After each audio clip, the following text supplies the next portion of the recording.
ప్రభాకర్ రెడ్డి మాట్లాడారని, తెలుగుదేశం వాళ్ళు మాట్లాడినారని, ఇంకో పార్టీ మాట్లాడినారనేది నాకు అనవసరమైన విషయం. నేను క్లియర్ కట్ గా చెప్పేది ఒకటే, మా రాయలసీమ ప్రాంతంలో ఖచ్చితంగా ఈ ప్రభుత్వంలో అన్యాయం జరుగుతోంది. దానికి ఎంత దూరమైనా కొట్లాడతాను, ఎంత దూరమైనా కొట్లాడతాను. డెఫినెట్ గా నేను అన్న మాటకు కట్టుబడినా.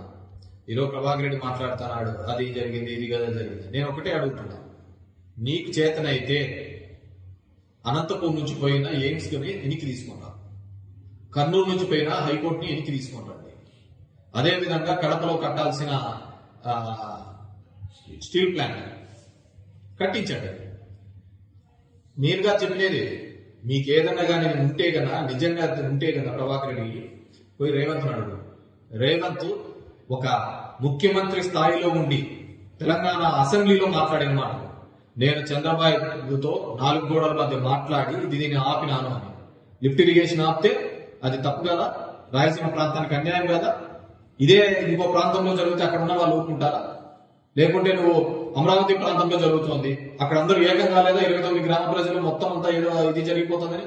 ఈ రోజు చంద్రబాబు నాయుడు రోజు పోతున్నాడు, అమరావతిని క్యాపిటల్ గా ప్రకటించాలని, అమరావతికి 2 కోట్ల నిధులు కావాలని చెప్పేసి బ్యాంకుల దగ్గర పోతున్నాడు. ఎందుకు? ఎన్విరాన్మెంటల్ క్లియరెన్స్ చేపించే బాధ్యత ఆయనకి లేదా?